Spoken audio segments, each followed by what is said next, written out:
Segundo libro de Crónicas, capítulos 4 y 5. Continuamos con esta preparación que el rey Salomón está haciendo en el templo. Ahora se nos describe lo que hizo en cuanto al mobiliario para el templo y sus atrios. En los capítulos anteriores ya hablamos del edificio y de todas las cosas. Ahora es el mobiliario y sus atrios del templo. En el verso 1 se nos dice: hizo además un altar de bronce. Este altar era el lugar de sacrificio, era lo primero que estaba en el patio. Esto nos recordaba que no se puede acercar uno a Dios si no hay sacrificio. Nuestro altar de bronce, nuestro altar de sacrificio es Jesucristo. Él se sacrificó por nosotros. Ahora lo que tenemos que hacer es acercarnos a Él y morir para nosotros y vivir para Él. Ese también es otro altar de sacrificio, ¿verdad? De los versos 2 al 6 se nos habla de los lavabos para el templo. Estos lavabos era para los sacerdotes, era una ceremonia que se hacía para que ellos pudieran ministrar. Versos 7 al 8 se nos habla de los candeleros, las mesas, los tazones. El templo requería más candeleros. En el tabernáculo había uno. En este templo obviamente era más grande, así que había 10 candeleros. En el tabernáculo había una mesa. En este iba a haber 10 mesas. Recordemos que el templo está sustituyendo al tabernáculo y es mucho más grande. Se dice que algunos dicen que era doble o el triple de tamaño. El templo sale del tabernáculo, es decir, no fue nada especial, ¿no? que David haya ideado, sino sale de allí, de la misma forma del tabernáculo. Bueno, de los versos 9 y 10 se nos habla ahora el atrio del templo. Este no era el atrio exterior, era el atrio interior, donde solo los sacerdotes podían entrar. Y finalmente también se nos habla en estos versos del gran atrio, que este era el atrio exterior, abierto a toda la asamblea de Israel en su conjunto. De los versos 11 al 17 se nos habla del mobiliario que Hiram hizo para el templo. Recuerdan, en los capítulos anteriores, David pide al rey de Tiro un hombre, y Hiram era mitad israelita y mitad gentil, y era el mejor artesano. Entonces él les hizo todos estos mobiliarios, ¿no? Calderos, palas, tazones, todo esto era para el uso del templo, los sacrificios, los panes de la proposición, etcétera, etcétera. De los versos del 18 al 22 se nos habla del resumen del mobiliario del templo, en seres, en número tan grande que no pudo saberse el peso del bronce, es decir, que eran demasiados.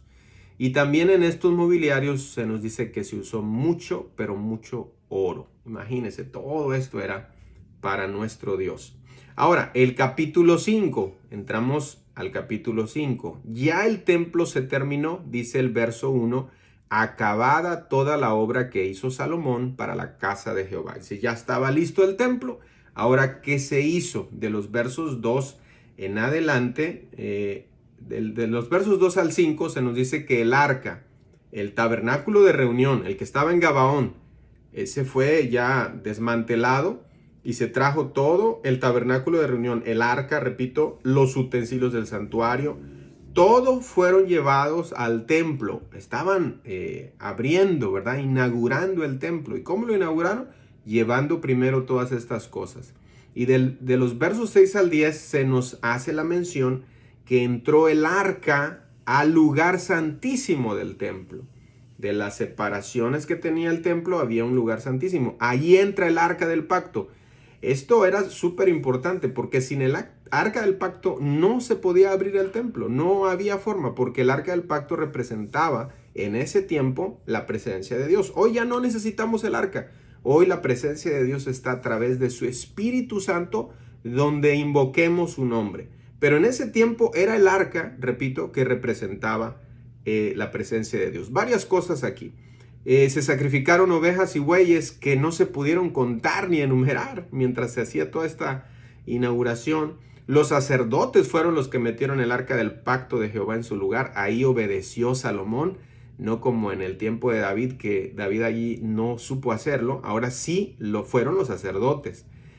Había unos querubines, ustedes ya lo leyeron, y ahí debajo de esas alas estaba el arca. En el arca no había más que las dos tablas de Moisés que Dios le había dado en Horeb. En algún tiempo estaba la vara de Aarón, estaba también una muestra del maná. Ahora ya no, se perdió, ya no se dice nada acerca de eso, solo las dos tablas de Moisés. Y de los versos 11 hasta el final se nos habla de algo glorioso, ¿no? Que los levitas empiezan a alabar a Dios mientras se está instalando el arca del pacto. Los cantores, todos los de Asaf, los de Emán, los de Jedutún, todos los que David había ya seleccionado, juntamente con sus hijos, sus hermanos, estaban con címbalos, salterios, arpas, y había 120 sacerdotes que tocaban las trompetas, y todos cantaban a una y decían: alabad a Jehová porque Él es bueno, ¿verdad? Así decían, porque Él es bueno, no, porque su misericordia es para siempre. Eso es lo que decían. Porque alabad a Jehová porque Él es bueno, porque su misericordia es para siempre. Y entonces sucedió algo glorioso. Una nube llenó la casa de Jehová. Esta era la misma gloria de Dios llenando el lugar, y los sacerdotes ya no pudieron seguir oficiando, ministrando, ni haciendo sacrificios. Ya esto ya no se pudo, porque la gloria de Dios estaba ahí. Es hermoso cuando el pueblo de Dios alaba al Señor con todo su corazón. Siempre su presencia va a manifestarse en nuestras vidas.